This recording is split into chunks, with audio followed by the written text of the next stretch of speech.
Oh là là, je suis fatiguée. Mon copain l'ours Choco doit venir me dire bonjour tout à l'heure. J'ai encore le temps de faire une petite sieste. J'enlève ma bague magique et hop dans mon lit. Blacko ne savait pas que devant sa maison, Flamme, le méchant serpent à 3 têtes, attendait et préparait un mauvais coup.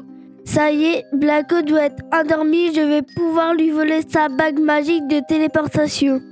Flamme pousse la porte d'entrée, se glisse dans la chambre, prend la bague sur la table de chevet et se dépêche de sortir. Victoire, j'ai la bague magique. Maintenant, je rentre vite chez moi pour trouver comment elle fonctionne. Peu de temps après, Choco frappe à la porte de la maison Go.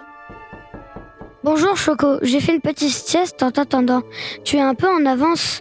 Pousse la porte, elle n'est pas fermée à clé. Je mets ma bague magique et j'arrive. Mais soudain, Blacko pousse un grand cri. Catastrophe, ma bague a disparu. Je l'avais pourtant bien posée là. Alerté par les cris de son copain, l'ours arrive dans la chambre. Que se passe-t-il? Pourquoi tu as crié comme ça, Blacko? Avant de dormir, j'avais mis ma bague sur la table comme d'habitude, mais elle n'y est plus. Je suis presque certain que c'est Flamme qui l'a volée. Il faudrait aller chez lui pour la récupérer, mais on ne sait pas où il habite. J'ai une idée. Star, notre vieux copain le hibou, qui sait toujours tout, doit pouvoir nous renseigner. Il dort certainement à cette heure, mais il y a urgence. Alors allons quand même le réveiller pour lui demander l'adresse de Flamme. Choco et Blacko se mettent en route sans tarder.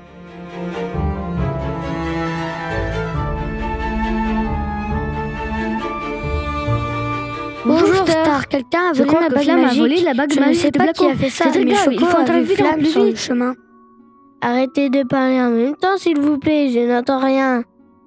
En me réveillant de la sieste, j'ai vu que ma bague magique avait disparu. Nous pensons que c'est Flamme qui l'a volée, parce que je l'ai aperçu qui repartait à toute allure au croisement de chemin. Bon, j'ai bien compris les amis. Je suis certain que Flamme habite dans une grotte, mais je ne sais pas très bien où elle se trouve. Allez voir Pompon, le lutin. Il saura vous donner les informations pour trouver le chemin jusqu'à Flamme. Je te remercie Star, passe une bonne journée. Merci de nous avoir aidés Star.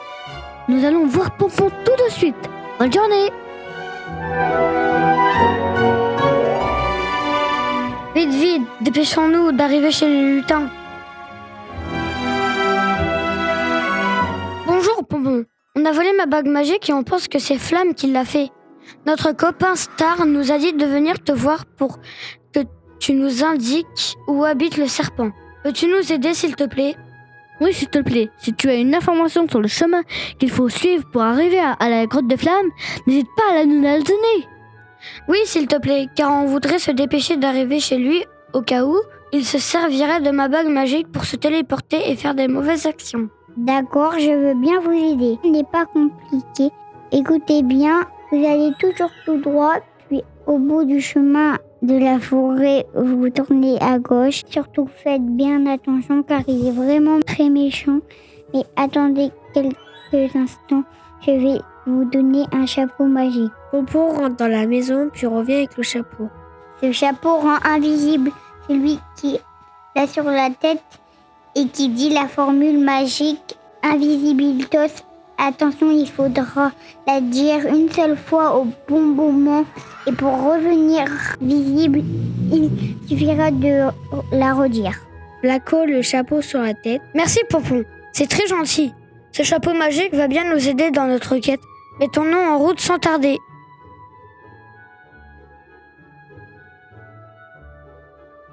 Vite Blacko, dépêchons-nous d'arriver avant que Flamme ne fasse des bêtises.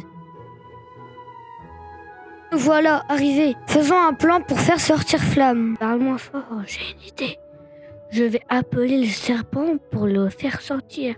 Toi, tu diras la formule magique pour devenir invisible et tu rentreras dans la grotte pour voir si ta bague est là et tu pourras la reprendre. Ok, d'accord pour ton plan. Dès qu'on entend Flamme s'énerver, je dis la formule magique, je deviens invisible, tu te sauves, Flamme te poursuit, je rentre dans la grotte et si la bague est là, je la récupère. Choco commence à crier. Eh oh, Flamme, viens ici. Méchant serpent, je n'ai même pas peur de toi. Tu ne fais qu'embêter tout le monde. Tu nous empêches de vivre tranquillement. On entend du bruit venant de la grotte et le serpent commence à crier, il va bientôt sortir. Arrête de m'embêter, petit Choco ridicule. C'est le moment de dire la formule magique Invisibilitos. Blacko devient aussitôt invisible et Flamme, sortant très énervée de sa grotte, ne s'aperçoit de rien. Je vais t'attraper, espèce d'ours mal élevé. Choco avait couru très vite, il avait pris un peu d'avance et se dirigeait vers la falaise. Il doit maintenant trouver comment se débarrasser de Flamme.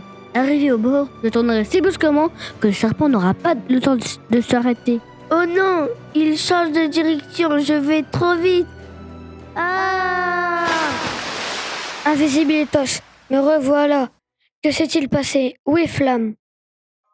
Je vais tout expliquer. Je suis montée jusqu'ici en courant très très vite et arrivé au bord, j'ai tourné si brusquement que Flamme n'a pas eu le temps de s'arrêter. Il est tombé tout en bas dans le lac.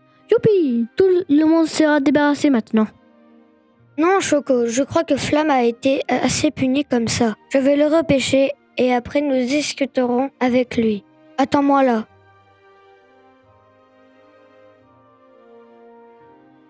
J'ai eu la peur de ma vie. Excuse-moi de t'avoir poursuivi, Choco. Merci de m'avoir sauvé, Blacko. Je regrette d'avoir volé ta bague magique et heureusement que tu l'as récupérée. Sinon, tu n'aurais pas pu venir me repêcher. Je promets d'être gentil avec tout le monde. D'accord, Flamme. Nous allons fêter cette bonne nouvelle avec tous les amis dans la forêt. Alors en route pour la fête. Allons prévenir les amis. Sur le chemin du retour, Blacko, Choco et Flamme annoncent la bonne nouvelle à Pompon et à Star qui sont heureux d'apprendre que Flamme, le méchant, est devenu Flamme le gentil. Tous ensemble, ils chantent, ils dansent, ils rient, ils mangent, c'est la grande fête des amis.